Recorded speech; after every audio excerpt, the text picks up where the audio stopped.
Welcome to the instructions video for the Reactor Coolant Flow Interactive Calculator. This calculator helps you analyze nuclear reactor cooling systems by computing mass flow rates, heat removal capacity, temperature changes, and pump power requirements for safe reactor operation.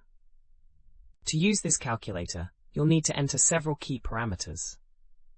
Start by inputting the reactor thermal power in megawatts, for example 3000 megawatts for a typical large reactor. Next, enter the coolant inlet temperature, such as 290 degrees Celsius, and the outlet temperature, like 325 degrees Celsius. You'll also need the specific heat capacity of your coolant, which for water is approximately 4.2 kilojoules per kilogram Kelvin.